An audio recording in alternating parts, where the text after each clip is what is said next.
श्रीगुरुभ्यो नमः। हरिः ओम्।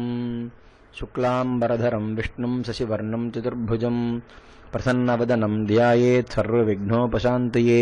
गुरुर्ब्रह्मा गुरुर्विष्णुर्गुरुर्देवो महेश्वरः। गुरुः साक्षात् परं ब्रह्म तस्मै श्रीगुरवे नमः। गुरवे सर्वलोकानां विषजे भवरोहिणां निधये सर्वविद्यानां दक्षिणामूर्तये नमः। सद्गुरुचरणारविन्दाभ्यां नमः।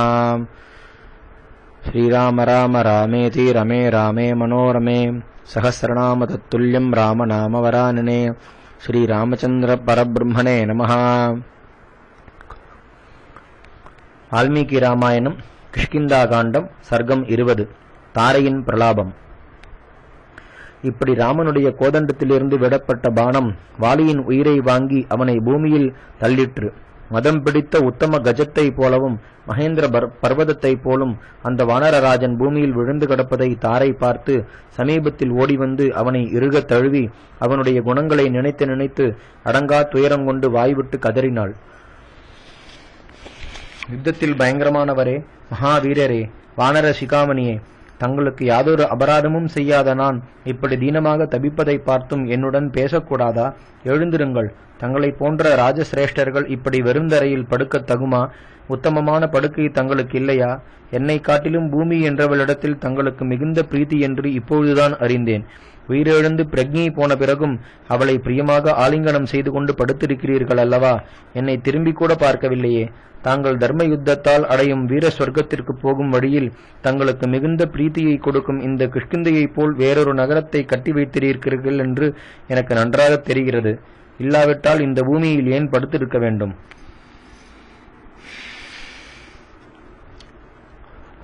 தங்களுடைய பிரியமான பாரியைகளான எங்களுடன் தாங்கள் ஆனந்தமாக விளையாடின வனங்களும் இன்று தங்களால் அழிக்கப்பட்டன. எனக்கு இனி ஆனந்தமேது? எப்பொழுதாவது ஆனந்தமடையலாம் என்ற ஆசையும் இல்லை. வானராதிபதியான தாங்களே மரணமடைந்த பிறகு சோக சமுத்திரத்தில் ஆழ்ந்து பிரக்ஞையற்றேன். எனக்கு உயிருக்குயிரான பிரியநாயகன் பானத்தால் அடிபட்டு கிடப்பதை கண்டு என் ஹிருதயம் துக்கம் தாங்காமல் தூள் தூளாக வெடிக்க வேண்டியதல்லவா? அப்படி காணவில்லையே. சுக்ரீவனுடைய பாரியையை அபகரித்து அவனை ராஜ்யத்திலிருந்து துரத்தினீர்கள். அந்த அநியாயத்தின் பயன் இதோ கைமேல் கிடைத்தது. தங்களுடைய ஹிதத்தையும் கீர்த்தியையும் எப்பொழுதும் நாடும் நான் எவ்வளவு சொல்லி தடுத்தேன். தாங்கள் புத்தி மயங்கி என் சொல்லை அலட்சியம் செய்தீர்கள். சொர்க்கத்திலுள்ள அப்சரசுகள் அடிவற்ற யௌவனத்தை உடையவர்கள், அழகில் நிகரற்றவர்கள், காமசாஸ்திரங்களில் மகா நிபுணர்கள். அவர்களும் தங்களை கண்டு மயங்குவார்கள். இதுவரையிலும் ஒருவருக்கும் கட்டுப்படாத தாங்கள் எவ்விதத்திலும் தங்களுக்கு தாழ்ந்தவனான சுக்ரீவனுடைய வசத்தில் அகப்பட்டதை பார்த்தால் யமனே வேண்டுமென்று தங்களுடைய ஆயுசை குறுக்கினான் என்பதில் சந்தேகமில்லை. இதுவரையில் யாதொரு துக்கத்தையும் அறியேன். இப்பொழுது பர்த்தாவை இழந்து திக்கற்றவளைப் போல் எப்பொழுதும் துக்கத்தை அனுபவித்துக் கொண்டே காலத்தை கழிக்கலாயிற்றே. என் விஷயம் இருக்கட்டும்.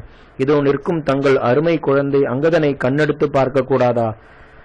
நிகரற்ற ரூபலாவண்யத்தை உடையவன், சகல சுகங்களையும் அனுபவிக்க தகுந்தவன், பிறந்தது முதல் செல்வமாக வளர்க்கப்பட்டவன், சிறிய தகப்பனுடைய வசத்தில் அகப்பட்டு என்ன கதியை அடைவானோ?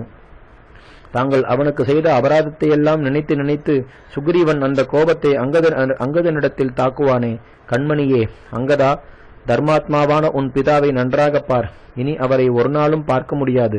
நாதா, தாங்கள் எப்போது வெளியில் போனாலும் குழந்தையை அணைத்து உச்சி முகர்ந்து சமாதானம் செய்யாமல் வெளியில் போவதில்லையே.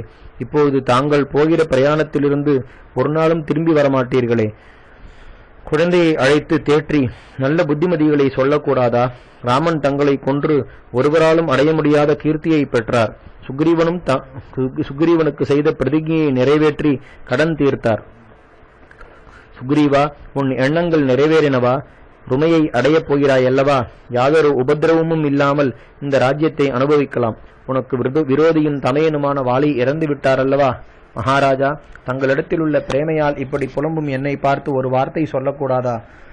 தங்களுடைய அருமையான பாரியைகள் எல்லோரும் இதோ வந்து நிற்கிறார்களே, அவர்களையாவது கண்ணெடுத்து பார்க்க கூடாதா என்று தீனமாக கதறுவதை கேட்டு அந்த வானர ஸ்திரீகள் அங்கதனை கட்டிக்கொண்டு பரிதாபமாக புலம்ப ஆரம்பித்தார்கள். நாதா, வீரசிகாமணியே, சகல உத்தம குணங்களும் பொருந்தின அங்கதனிடத்தில் தங்களுக்கு எல்லையற்ற பிரீதி அல்லவா? அவனை அனாதையாக விட்டு திரும்பி வராத பிரயாணம் போக நிச்சயிக்கலாமா? நானாவது குழந்தையாவது தங்களுக்கு யாதொரு அபராதமும் செய்யவில்லையே. ஒருவேளை அஞ்ஞானத்தால் நான் செய்திருந்தாலும் அதை மன்னிக்க வேண்டும். அப்படி தங்களுடைய பாதங்களில் என் தலையை வைத்து பிரார்த்திக்கிறேன் என்று தாரை மற்ற வானர ஸ்திரீகளுடன் இப்படி தீனமாக புலம்பி வாலி விழுந்து கிடக்கும் இடத்தில் பட்டினி கிடந்து உயிரை விட நிச்சயித்தாள்.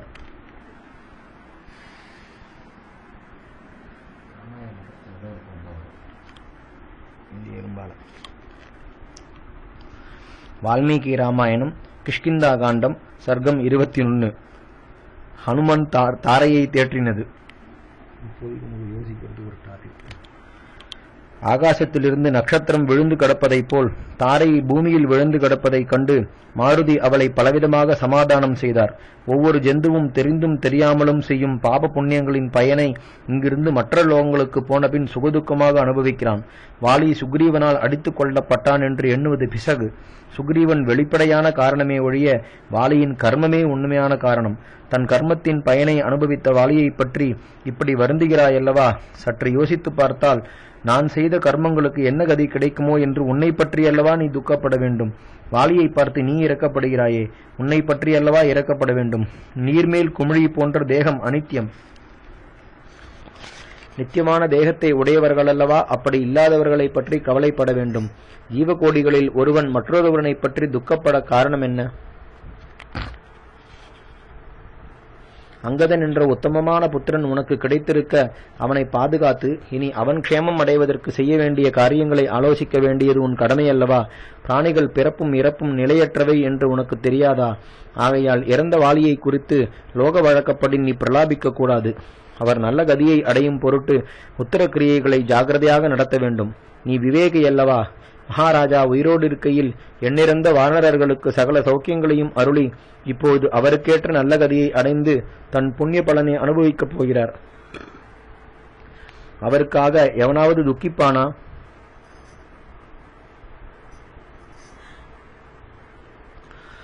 இவர் ராஜதர்மப்படி 4 உபாயங்களையும் நன்றாக அனுஷ்டித்து நியாயமாக பிரஜைகளை காப்பாற்றி சாஸ்திர பயிற்சியால் தத்துவங்களை பூர்ணமாக அறிந்திருந்தால் தர்மாத்மாக்கள் அடையும் உத்தம லோகங்களை அடைவார்.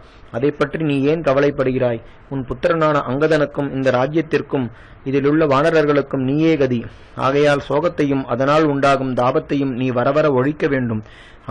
அங்கதன் உன்னால் காக்கப்பட்டு இந்த ராஜ்யத்தை ஆளட்டும். எந்த பிரயோஜனத்திற்காக புத்திரர்களை பெறுகிறார்களோ, எந்த காரியம் இப்போது செய்ய வேண்டியதோ அதற்கு இதுவே சமயம். வாலிக்கு செய்ய வேண்டிய உத்தர கிரியைகளை அங்கதனால் நடத்து. முதலில் அவருக்கு தகன சம்ஸ்காரங்களை செய்து பிறகு அங்கதனுக்கு ராஜ்யாபிஷேகம் செய். உன் புத்திரன் சிம்மாசனத்தில் உட்கார்ந்து ராஜ்யபாலனம் செய்வதை பார்த்தால் நீ துக்கத்தை மறந்து சந்தோஷிப்பாய் என்று ஆஞ்சநேயர் தேற்றினார்.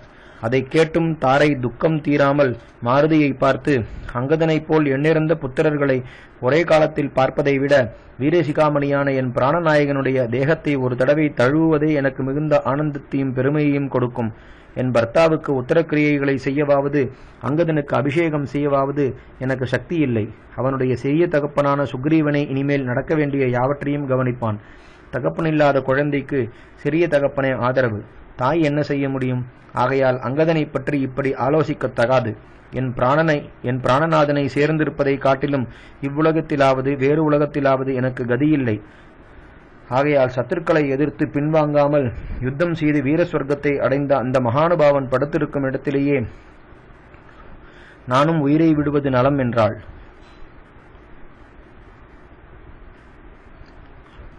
வால்மீகி ராமாயணம் கிஷ்கிந்தா காண்டம் சர்க்கம் 22. வாலி தன்னை சேர்ந்தவர்களுக்கு புத்திமதி சொன்னது. ராமபாணத்தால் அடிபட்டு பிரக்ஞையற்ற வாலியை இறந்தான் என்று நிச்சயித்து ஹனுமான் அவனுக்கு உத்தர கிரியைகளை சீக்கிரம் நடத்த வேண்டுமென்று சொல்லிக் கொண்டிருக்கையில் தெய்வவசத்தால் அந்த வானரராஜன் மூர்ச்சை தெளிந்து குற்றுயிருடன் மெதுவாக மூச்சு விட்டுக்கொண்டு 4 புறங்களிலும் மெல்ல மெல்ல பார்த்து தனக்கு சமீபத்தில் சுக்ரீவனும் அவனுக்கு பின் அங்கதனும் நிற்பதைக் கண்டு ஜெயசாலியான சுக்ரீவனை அடைத்து அதிக பிரியத்துடன் தெளிவாக பின்வருமாறு உபதேசித்தான். தம்பி சுக்ரீவா, நான் உன்னை ராஜ்யத்திலிருந்து துரத்தி உன் பாரியையும் அபகரித்தேன். என் கர்மவசத்தால் புத்தி மயங்கி அப்படி செய்யும்படியாயிற்று. தலைவிதி எவனையும் தன் வழியில் இழுக்கும் அல்லவா? ஆகையால் என்னை பாபி என்றும் கெட்டவன் என்றும் எண்ணாதே. நாம் இருவரும் அந்யோன்யமாக ஒத்து வாழ்ந்த இந்த ராஜ்யத்தை ஆள வேண்டுமென்று தெய்வத்தால் விதிக்கப்படவில்லை. அது மாறுமா? நான் அதிசீக்கிரத்தில் இறப்பேன். நீ சகல வானரர்களுக்கும் அரசனாக இந்த ராஜ்யத்தை ஆளக்கடவாய். உயிரையும் ராஜ்யத்தையும் எல்லையற்ற ஐஸ்வர்யத்தையும் வாலி ஒருவராலும் ஜெயிக்கப்படாதவன் என்ற களங்கமற்ற கீர்த்தியையும் ஒரு க்ஷணத்தில் விடப் போகிறேன். வானராதிபதியே, இந்த சமயத்தில் நான் உனக்கு சொல்லும் வார்த்தைகளை நன்றாக கவனித்து எப்படியாவது நிறைவேற்ற வேண்டும். இதோ பார், என் குழந்தை சகல சுகங்களையும் அனுபவிக்கத் தகுந்தவன், சுகமாய் வளர்க்கப்பட்டவன், பாலன். ஆனாலும் பெரியோர்களுக்குரிய புத்தியையும் யோசனையும் உடையவன். என் பிராணனை காட்டிலும் எனக்கு பிரியமானவன். கண்ணும் கண்ணீருமாய் பூமியில் கிடந்து தவிக்கிறதை பார்த்தாயா? நான் இல்லை என்ற குறையை காட்டாமல் சகல விதத்திலும் அவனை காப்பாற்றி உன் புத்திரனைப் போல பாவித்து அவனுடைய இஷ்டங்களை பூர்த்தி செய். அவனுக்கு வேண்டிய சகல பதார்த்தங்களையும் கொடுக்க வேண்டியவன் நீயே. சத்துருக்களிடமிருந்து அவனை காப்பாற்ற வேண்டியவனும் நீயே. நான் சத்ருவின் புத்திரனாகையால் என்னை கொன்று விடுவானோ, ராஜ்யத்திலிருந்து துரத்தி விடுவானோ, அவமானம் செய்வானோ என்று அவன் பயப்படுவதற்கு காரணமில்லாமல் நீ நடந்து கொள்ள வேண்டியது. நான் அவனிடத்தில் வைத்த பிரீத்தியை ஞாபகப்படுத்திக் கொண்டு நான் இல்லாத காரணத்தால் அதைவிட 1000 மடங்கு பிரீத்தியுடன் அவனை நடத்த வேண்டியது. இவன் தாரைக்கு பிறந்தவன், சகல ஐஸ்வர்யங்களும் பொருந்தினவன், பராக்கிரமத்தில் உனக்கு சமமானவன். நீ ராட்சசர்களுடன் யுத்தம் செய்கையில் உனக்கு முன்னின்று அவர்களை வதம் செய்வான். என் புத்திரன் என்பதற்கு தகுந்தபடி இவன் யுத்த களத்தில் ஆச்சரியமான வீர கிருத்தியங்களை செய்வான். இதோ இருக்கும் சுஷேன புத்திரியான தாரை சூக்ஷ்மமான விஷயங்களை அறிந்து நிச்சயிப்பதில் மிகுந்த திறமையுள்ளவள். வரும் காரியங்களை அறியக்கூடிய சகுன சாஸ்திரத்திலும் நன்கு கைதேர்ந்தவள். இவள் ஆலோசித்து செய்யலாம் என்று சொன்னதை சந்தேகப்படாமல் உடனே செய்ய வேண்டும். தாரையின் வார்த்தை ஒரு நாளும் பழுதாகாது. ராகவனுக்கு நீ பிரதிஜை செய்தபடி அவருடைய காரியத்தை சீக்கிரமாக வஞ்சனை இல்லாமல் செய்து முடிக்க வேண்டியது. செய்யாவிட்டால் அதர்மத்துக்கு ஆளாவாய். ராமன் உன்னை அழித்து விடுவார். இதோ என் கழுத்தில் இருக்கும் தங்க ஹாரத்தை பெற்றுக்கொள். தேவேந்திரனுடைய அருளால் இதில் அடங்கியிருக்கும் காந்தியும் சக்தியும் நான் இறந்துவிட்டால் இதிலிருந்து விலகிவிடும். ஆகையால் நான் உயிருடன் இருக்கும்போதே இதை பெற்றுக்கொள் என்று வாலி மகா பிரீத்தியுடன் சொன்னதை கேட்டு சுக்ரீவன் சந்தோஷமற்று ராகுவால் பீடிக்கப்பட்ட சந்திரனைப் போல் மறுபடியும் துக்கத்திற்கு ஆளானான். சோக சாகரத்தில் மூழ்கினான். வாலியின் உபதேசத்தை மனசில் வாங்கிக் கொண்டு யுக்தமென்று நிச்சயித்து கோபம் தணிந்து அவன் கொடுத்த தங்கஹாரத்தை பெற்றுக்கொண்டான். வாலியும் அதை பார்த்து சந்தோஷித்தான். பிறகு தான் தேகத்தை விட்டு போவதற்கு சித்தமாகி அங்கதன் சமீபத்தில் நிற்பதை பார்த்து அவனை அழைத்து பிரியத்துடன், நான் இறந்த பிறகு எக்காலத்தில் எவ்விடத்தில் எது செய்ய வேண்டியதோ எது செய்யத்தகாததோ அதை நன்றாக அறி. எஜமானன் பிரீத்தியுடன் சொல்லும் வார்த்தைகளை கேட்டு சந்தோஷிப்பது போல் கடுமையான வார்த்தைகளையும் பொறுத்துக்கொள். சுகதுக்கங்கள் நேரும்பொழுது மனங்கலங்காமல் அவைகளை அனுபவி. எப்போதும் சுக்ரீவனுக்கு உட்பட்டு நட. நான் உன்னை மிகவும் செல்வமாக வளர்த்து வந்தேன். நீயும் இதுவரையில் நடந்தபடி இனிமேலும் நடந்து வந்தால் சுக்ரீவன் ஒப்புக்கொள்ள மாட்டான். அவனுடைய சத்துருக்களோடும் அவர்களுடைய மித்திரர்களோடும் சேராதே. இந்திரியங்களை அடக்கிக் கொண்டு எஜமானனுடைய க்ஷேமத்தையே நாடினவனாகி சுக்ரீவனுக்கு கீழ்ப்படிந்து நட. எவனுடனும் அதிகமாக பழகுவதும் பழகாமல் தனித்திருப்பதும் பிசகு. ஆகையால் இரண்டிலும் மிதமாக இரு என்று ஹிதத்தை உபதேசித்து பானத்தின் வேதனையை பொறுக்க முடியாமல் கண்கள் சுழல பற்கள் பயங்கரமாக வெளிப்பட வாலி அந்த தேகத்தை விட்டு உத்தமகதியை அடைந்தான். அதைக் கண்டு வானரர்களும் தலைவர்களும் வாய்விட்டு அலறினார்கள். வானர சிரேஷ்டனான வாலி இன்று சொர்க்கத்திற்கு போனதால் கிஷ்கிந்தையும் அதை சுற்றியிருக்கும் தோட்டங்களும் மலைகளும் சூன்யமாயின. சகல வானரர்களும் காந்தியற்றார்கள். அவருடைய பராக்கிரமத்திற்கு பயந்து காடுகளும் ஓடைகளும் எப்போதும் புஷ்பித்துக் கொண்டிருந்தன. இனி அப்படி யார் செய்யப் போகிறார்? முன்னொரு காலத்தில் கோலபன் என்ற கந்தர்வன் இங்கே வந்து வாலியை யுத்தத்திற்கு அழைத்தான். அந்த மகாவீரனுடன் இரவு பகல் ஒரு நிமிஷம் கூட ஓயாமல் வாலி 15 வருஷங்கள் வரையில் கோர யுத்தம் செய்து அந்த துஷ்டனை கொன்றார்.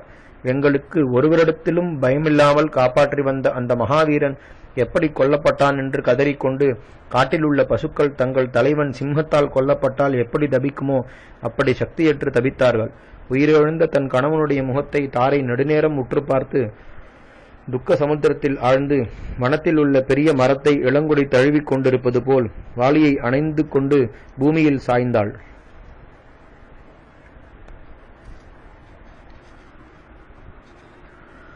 வால்மீகி ராமாயணம் கிஷ்கிந்தா காண்டம் சர்க்கம் 23. தாரையின் பிரலாபம்.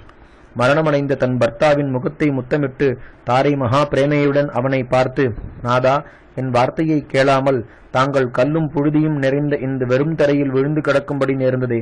என்னை விட இந்த பூமியே தங்களுக்கு பிரியநாயகி என்று தெரிகிறது. எனக்கு எதிரிலேயே அவளை அணைத்து கொண்டு என்னுடன் பேசாமல் இருப்பது நியாயமா? மகாவீரா, பிறர் நினைப்பதற்குரிய காரியங்களை செய்ய துணியும் பராக்கிரமசாலி, தங்களால் பல தடவை அடித்து துரத்தப்பட்டு உயிர் தப்புவதற்கு பயந்தோடின சுக்ரீவனுடைய கையால் தாங்கள் அபஜயமடைய வேண்டும் என்று விதித்திருந்ததோ அந்த சுக்ரீவனே இப்பொழுது மகா பராக்கிரமசாலி என்று கொண்டாடப்படுகிறான். என்ன ஆச்சரியம்! மகாபலசாலிகளான வானர வீரர்களும் தங்களை சூழ்ந்து நிற்கிறார்கள். அவர்களும் தங்களுடைய அருமை குழந்தையான அங்கதனும் நானும் தீனமாக கதறுவது தங்களுடைய காதில் விழவில்லையா? இதுவரையில் தங்களை எதிர்த்து வந்த சகல சத்துருக்களையும் ஜெயித்து இங்கேயே தாங்கள் அபஜயமடைந்து இறக்க வேண்டும் என்று தங்களுக்கு விதியிருந்ததோ? பாம்பாட்டிக்கு பாம்பால் மரணம் கிடைப்பது போல் யுத்தத்தில் பிரியமுள்ள தங்களுக்கு யுத்தத்தாலேயே மரணம் கிடைத்தது. தர்ம யுத்தம் செய்யும் மகானுபாவா, யுத்தத்தில் விசேஷ பிரீதி உள்ளவரே, என் உயிரை விட எனக்கு பிரியமானவரே, தாங்களும் இதுவரையில் என்னை பெருமையாக வைத்து காப்பாற்றி இப்பொழுது அனாதையாக விட்டுப்போக மனம் வந்ததோ? விவேகியானவன் தன் பெண்ணை சூரனுக்கு மனைவியாக கொடுக்கக்கூடாது. சூரனான தங்களுக்கு நான் மனைவியாகி இந்த கதியை அடைந்து விதவையாகி சகல விதத்திலும் கெட்டதை பார்த்தால் தெரியாதா? என் மானமும் அழிந்து நல்ல கதியும் சுகமும் நாசமாயின.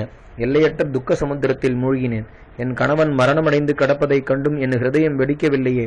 பாறையால் செய்யப்பட்டதோ என்று தோன்றுகிறது.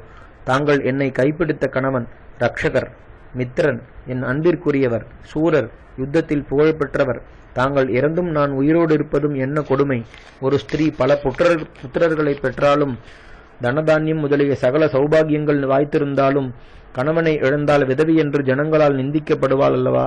இந்திர கோபத்தை போல் சிவந்த பட்டால் மூடப்பட்ட சயனத்தில் சுகமாக படுத்திருப்பதைப் போல் தங்கள் தேகத்திலிருந்து பெருகும் இரத்தத்தில் கடந்து புரளுகிறீர்களே. தங்களுடைய சரீரம் முழுவதும் இரத்தத்தாலும் புழுதியாலும் பூசப்பட்டிருப்பதால் என் இஷ்டப்படி தங்களை ஆலிங்கனம் செய்ய முடியவில்லையே. ராமன் ஒரே பாணத்தால் சுக்ரீவனுடைய பயத்தை நீக்கினான். அவனுக்கும் தங்களுக்கும் உள்ள கொடிய பகை தீர்ந்து அவனுடைய மனோரதம் நிறைவேறிற்றல்லவா? தாங்கள் இறந்தும் தங்களை பார்த்து கொண்டிருப்பதை தவிர அணைய முடியாமல் தங்கள் ஹிருதயத்தில் பாய்ந்திருக்கும் ராமபாணம் என்னை தடுக்கிறதே என்று புலம்பினாள்.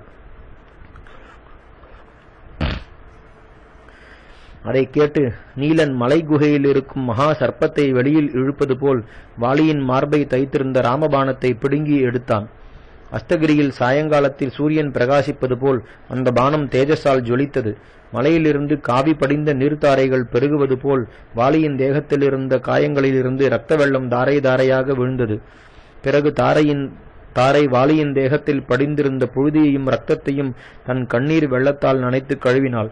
சகல பிராணிகளும் நடுங்கும் பராக்கிரமமுள்ள தன் பர்த்தா தேகமெங்கும் காயம் பட்டு இரத்த வெள்ளத்தில் கிடப்பதைக் கண்டு தாரை சமீபத்தில் நின்ற அங்கதனை பார்த்து, குழந்தாய், உன் பிதா அனுபவிக்கும் கோரமான மரணத்தை கவனித்துப் பார்.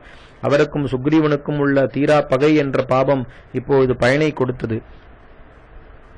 பாலசூரியனை போல் பிரகாசிக்கும் தேகத்தை உடைய உன் பிதா இதுவரையில் இந்த ராஜ்யத்தில் மிகுந்த கீர்த்தியுடன் ஆண்டு வந்து நம் எல்லோரையும் குறைவின்றி ரட்சித்து இப்பொழுது யமலோகத்திற்கு போகிறார்.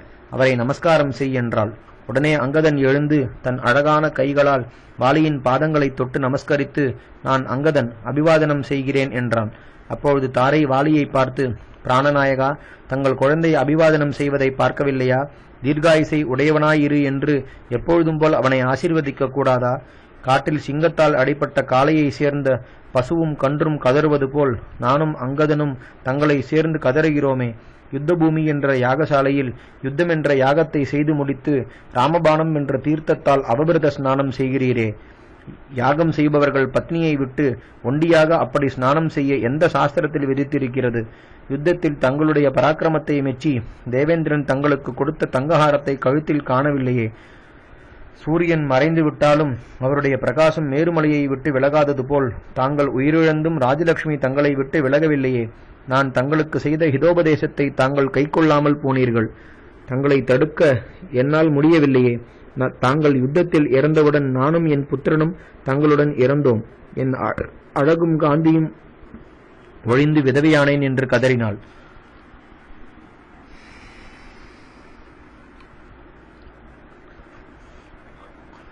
வால்மீகி ராமாயணம் கிஷ்கிந்தா காண்டம் சர்க்கம் 24. சுக்ரீவன் துக்கித்தது. ராம தாரை சம்வாதம். இப்படி கண்ணீர் தாரை தாரையாக பெருக தாரை சோக சமுத்திரத்தில் ஆழ்ந்திருப்பதை சுக்ரீவன் கண்டு தன் தமையன் மரணமடைந்ததை பற்றி சொல்ல முடியாத துக்கத்தை அடைந்தான்.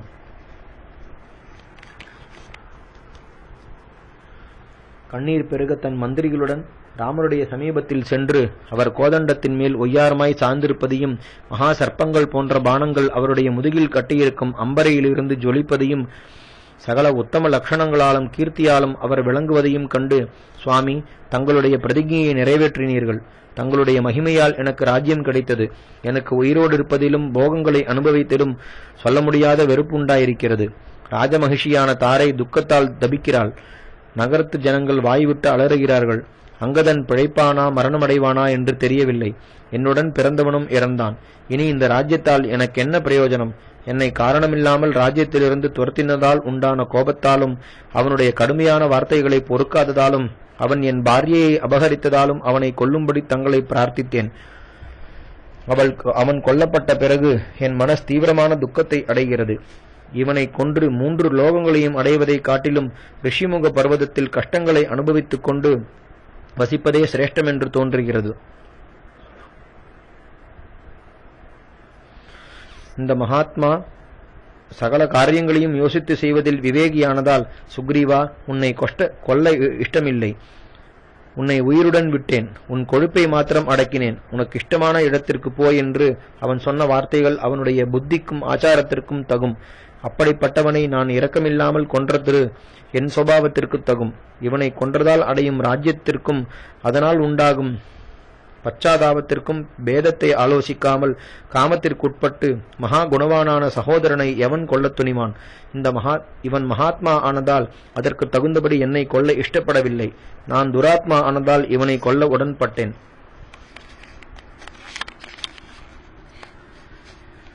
யுத்தத்தில் விருட்சங்களாலும் பாறைகளாலும் நான் அடிபட்டு கதறுகையில் என்னை சமாதானம் செய்து இனிமேல் என்னை எதிர்க்காதே என்று சொல்லி போகவிட்டான். அவனுக்குள்ள சகோதர விசுவாசத்தையும் உத்தம சுபாவத்தையும் ராஜதர்மத்தையும் காப்பாற்றிக் கொண்டான். நான் அவனை கொன்று எனக்குள்ள கோபத்தையும் பேராசையையும் குரங்கின் சுபாவத்தையும் வெளிப்படுத்திக் கொண்டேன். முன்காலத்தில் துவஷ்டாவின் புத்திரனான விஸ்வரூபனை இந்திரன் கொன்று மகா பாபத்தை சம்பாதித்தது போல் நானும் என் சகோதரனை கொன்று மகா பாபத்தை சம்பாதித்தேன். இதற்கு எல்லை இல்லை. சாதுக்கள் இதை மனசாலும் நினைக்க மாட்டார்கள். இப்படிப்பட்ட செய்கையில் எவனுக்காவது விருப்பம் உண்டாகுமா? இதை வெறுக்காதவன் உண்டா? மகா பாபிகள் கூட இப்படி செய்ய நினையார்கள். பயந்து விலகுவார்கள். இதனால் வரும் லாபத்தை அடைய விரும்பார்கள். இந்திரன் தான் செய்த பாபத்தை 4 பாகங்களாக பிரித்து பூமி, ஜலம், விருட்சங்கள், ஸ்திரீகளுக்கு முறையே கொடுத்தான். அவர்களும் தங்களுக்கு வேண்டிய வரங்களை அவனிடத்திலிருந்து பெற்றுக்கொண்டு அதை ஒப்புக்கொண்டார்கள். கேவலம் குரங்கான என் பாபத்தை யார் ஒப்புக்கொள்வார்கள்? நான் எவருக்கு எந்த வரங்களை கொடுக்க முடியும்? வாலி இறந்தபின் தாரை, அங்கதன் முதலியவர்கள் பிடித்திருக்க மாட்டார்கள். இப்படி குலத்தை அடித்த மகாபாபியான எனக்கு இந்த பிரஜைகள் செய்யும் மரியாதை முற்றிலும் தகாது. யுவராஜாவாக இருப்பதற்கு கூட யோகியதை இல்லை.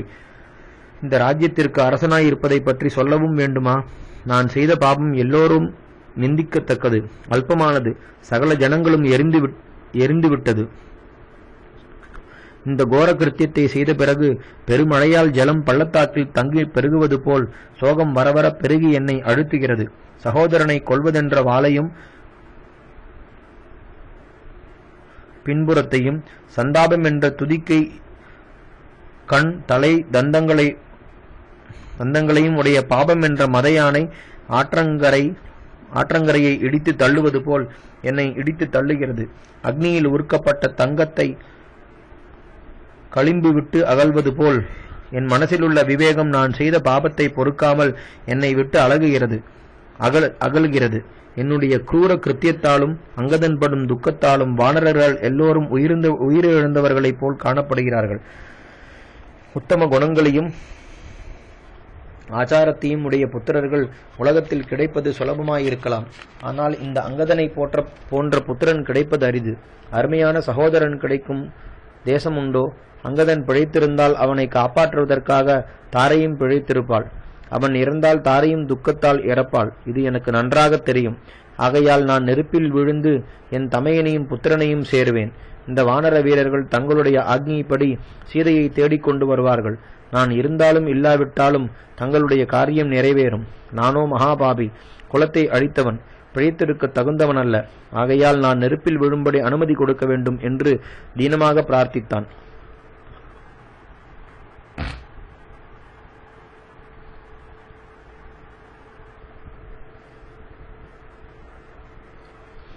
தன்னை அண்டினவர்களின் காரியத்தை தவிர ராமனுக்கு வேறு காரியம் உண்டா? வாலி எனக்கு சத்ருவென்று சுக்ரீவன் சொன்னவுடன் வாலியை தன் சத்ருவாக எண்ணி உடனே கொன்றார். அப்படியே அவன் துக்கம் தாங்காமல் கண்ணும் கண்ணீரமாக தவிப்பதைக் கண்டு தான் இக்ஷ்வாகு வம்சத்தில் பிறந்த ராஜசிரேஷ்டனானாலும் அவன் கேவலம் குரங்கானாலும் தானும் கண்ணீர் விட்டு சற்று நேரம் மனம் கலங்கினார். அப்போது தாரை துக்கம் மிகுந்து அழுது கொண்டு தன்னை அடிக்கடி பார்ப்பதைக் கண்டு பொறுமையில் பூமி தேவிக்கு சமானரும் சகலலோக ரக்ஷகருமான ரகுநாதன் அவளுடைய சோகத்தை நீக்க அவள் அருகில் போனார். அவர் வருவதைக் கண்டு பிரதான மந்திரிகள் வாலியை அணைத்து கொண்டு படுத்திருக்கும் தாரையை வானர ஸ்திரீகளால் எழுந்திருக்கச் செய்தார்கள். அவள் திரும்பி பார்த்து ராகவன் கோதண்டபாணியாக கோடி சூரியனைப் போல் தன் தேஜஸால் ஜொலிப்பதையும் சகல உத்தம லட்சணங்களால் நிறைந்து விளங்குவதையும் கண்டாள். மிரண்ட மான்குட்டியைப் போல் கண்களையுடைய தாரை செந்தாமரை கண்ணனான அந்த புருஷோத்தமனை அதுவரையிலும் பார்க்காவிட்டாலும் இக்ஷ்வாகு குல திலகரான ராமன் இவரே என்றும் வாலியை கொன்ற மகாவீரன் இவரே என்றும் அங்கதனால் வர்ணிக்கப்பட்ட மகாபுருஷன் இவரே என்றும் சகல கல்யாண குணங்களும் பொருந்தின மகானுபாவர் என்று எல்லோரும் கொண்டாடினவர் இவரே என்றும் அறிந்தாள். வித்வானே வித்வானை அறிவான். அழகிய கண்களையுடைய தாரை ராமனுடைய கண்களை முதலில் கவனித்தாள். சோகத்தால் தேகம் நடுங்க மிகவும் வருந்தி மூர்ச்சை அடைந்து கொண்டு அவள் பராக்கிரமத்தில் மகேந்திரனை ஒத்தவரும் ஒருவராலும் நெருங்க முடியாதவரும் மகானுபாவருமான ராமனுடைய சமீபத்தில் போனாள். ஒரே பாணத்தால் தன் பர்த்தாவை கொன்ற ரணதீரனை வாயார வைய வேண்டுமென்று தேகமெங்கும் கோபத்தால் துடித்தது. ஆனால் அவருடைய எதிரில் நிற்கும் மகிமையால் கோபமும் வரவர நீங்கிற்று. சுத்த சுபாவம் மேலிட்டது. நிந்திக்க புகுந்த வாயால் ஸ்தோத்திரம் செய்ய ஆரம்பித்தாள். நான் மேலே சொல்லும் கல்யாண குணங்களுக்கு தகுந்த இருப்பிடம் நீயே. இந்த மகாபுருஷனை நான் அறிவேன் என்று சொல்லத் தொடங்கின வேதம் யார் அறிவார் என்று முடித்தபடி நீ வேத புருஷனானாலும் அளவிடக்கூடாதவன். அதற்கே தெரியலாம். ஒருவேளை அதுவும் தெரியாமல் இருக்கலாம் என்ற வேத வாக்கியத்தின்படி உன்னாலும் அறியக்கூடாத சுபாவத்தை உடையவன். நாங்கள் பிரத்யட்சமாக உன்னை பார்த்தாலும் உன் சக்தியும் மகிமையும் மனசால் அளவிடக்கூடாதவை. வில்லும் கையுமாக இப்பொழுது நீ காணப்பட்டாலும் சங்க சக்கரத்தை தரித்தவனே நீ. ஜீவகோடிகளால் சுலபமாக அடையப்படும் நிலைமையிலும் உன் சொரூபத்தை அளவிட முடியாது. ஒண்டியாயிருந்தும் சகல சாதனங்களும் சகல பரிவாரங்களும் கூடியிருப்பது போல் மனதிற்கெட்டாத ஆச்சரிய செயல்களை செய்கிறாய். உன் குணங்களோ எல்லையற்றவை, எண்ண முடியாதவை. அதையெல்லாம் உன் சிறிய திருமேனியில் அடங்கியிருக்கும் ஆச்சரியத்தை என்ன சொல்வேன்? பரம சாதுவான சாந்தமூர்த்தியாக ஒன்றும் அறியாதவனைப் போல் நிற்கும் உன்னை பார்த்து ராவணன், துந்துபி, மாயாவி, கோலபன் முதலிய வீரர்களை மடித்த வாலியை ஒரே பாணத்தால் கொன்ற மகாவீரன் நீயே என்று சொல்ல முடியுமா? பிரேமைக்கு விஷயம் பிரமேயம், நீயோ அப்பிரமேயன். எப்படி என்றால் பிரத்யக்ஷம், அனுமானம், ஆகமம் முதலியவைகளால் நன்றாக அனுபவித்து கிடைத்த ஞானமே பிரமை. நீயோ இம்மூன்றிற்கும் விஷயமில்லாதவன். நித்தியனானதால் உன்னை காலத்தால் அளக்க முடியாது.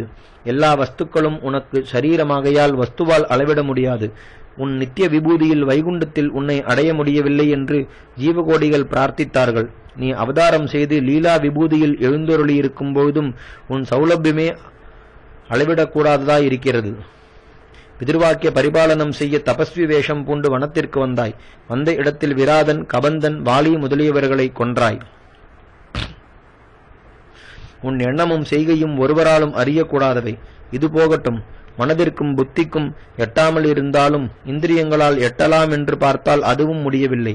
மனதிற்கெட்டாதது தேகத்திற்கு எட்டுமா? சன்மார்க்கத்தில் நடக்காமல் துர்மார்க்கத்தில் நடப்பவர்களால் நீ அடைய முடியாதவன். வாலியை கொன்றதால் உன்னை சிக்ஷிக்க வேண்டுமென்று வந்தவர்களெல்லாம் உன்னை கண்டவுடன் நெருங்க முடியவில்லை.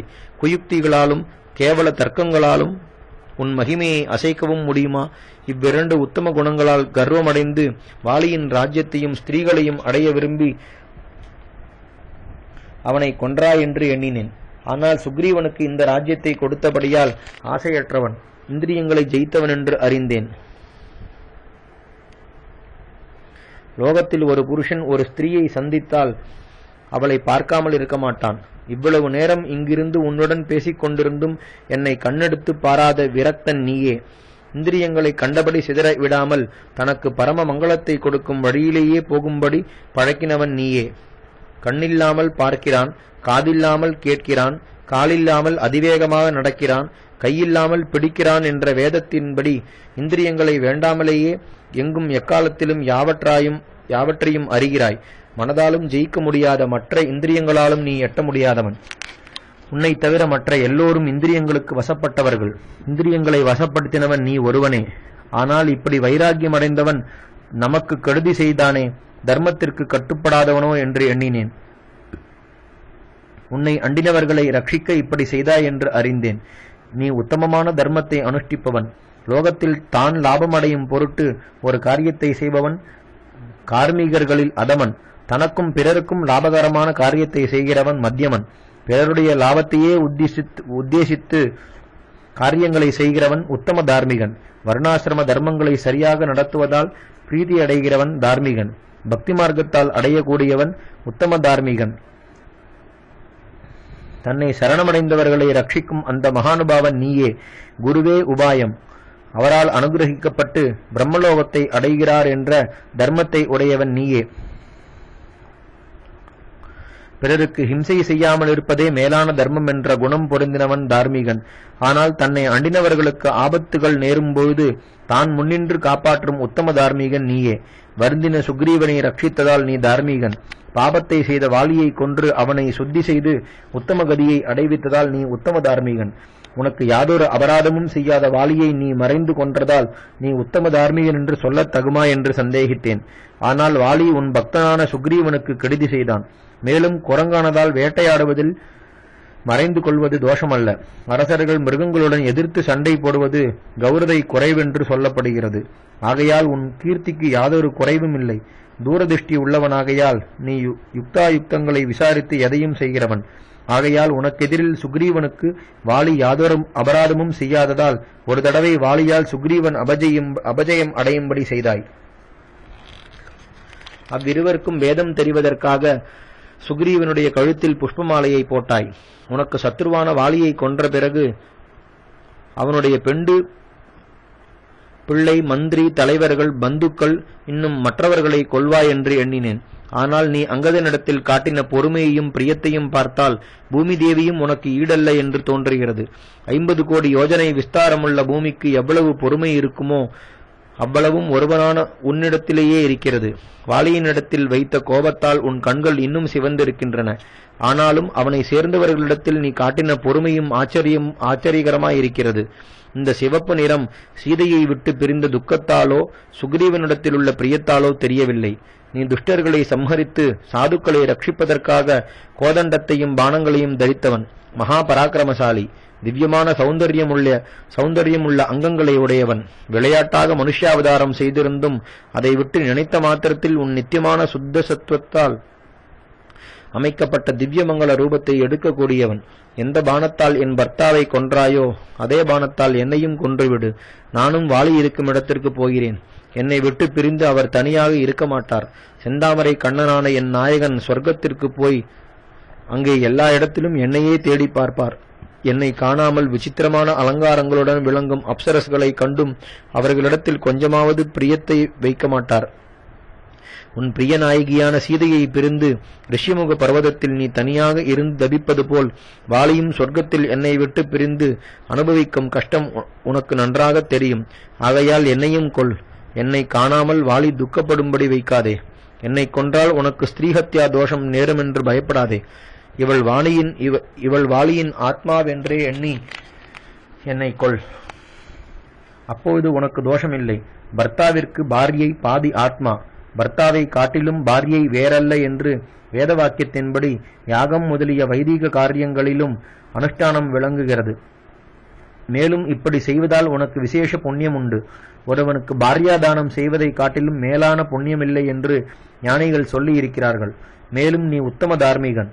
மகாவீரனான வாலியை கொன்றதற்காக சுக்ரீவன் படும் வருத்தத்தை நீயும் அனுபவிக்கிறாய். நான் சொல்லும் தானத்தை செய்.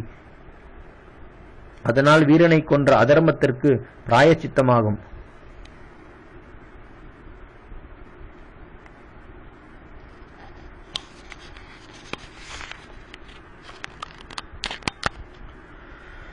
வாலி என்னை வஞ்சித்து இப்படி கஷ்டப்படும்படி விட்டு போனார். என்னை கொன்று அந்த கஷ்டத்தை தீர்ப்பது உனக்கு தர்மம் அல்லவா? மகா புத்திமானும் ஒப்பற்ற சௌந்தரியத்தையும் ஒருவராலும் எதிர்க்க முடியாத பராக்கிரமத்தையும் உடைய வாலியை விட்டு நான் எப்படி பிழைத்திருக்க முடியும் என்று அநேக விதமாக புலம்பினாள்.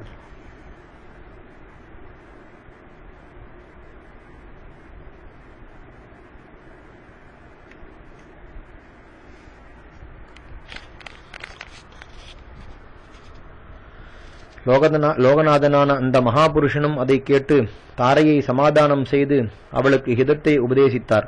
வீரசிகாமணியான வாலியின் பாரியையே, நீ இப்படி எண்ணுவது பிசகு. சகல லோகங்களும் தெய்வத்தால் சிருஷ்டிக்கப்பட்டு அதில் சங்கல்பப்படி நடக்கின்றன அல்லவா? சுகதுக்கங்கள் நேருவதும் அதன் செயலே என்று லோகத்தார் சொல்லுகிறார்கள் அல்லவா? 3 லோகத்திலும் உள்ள பிராணிகளும் அதன் வசப்பட்டிருக்கிறார்கள். அதை மீறி நடப்பவர்கள் ஒருவரும் இல்லை. வாலியால் உனக்கு கிடைத்த சுகத்திற்கு இனி ஒருபொழுதும் குறைவு நேராது. உன் புத்திரனும் யுவராஜாவாக அபிஷேகம் செய்யப்படுவான். இதுவரையில் நடந்த விஷயங்கள் தெய்வத்தால் ஏற்பட்டவையே. சூரனுடைய பத்ரியான நீ தெய்வ சங்கல்பத்தை பற்றி துக்கப்படலாமா என்றார். அங்கதனுக்கு யுவராஜ அபிஷேகம் செய்வித்து அவனுடைய சத்துருக்களை நாசம் செய்து அவனுக்கு சகல மங்களத்தையும் கொடுக்கக்கூடியவரென்று ராமனை அறிந்து தாரை அவருடைய வார்த்தைகளால் சமாதானமடைந்து துக்கத்தை மறந்தாள்.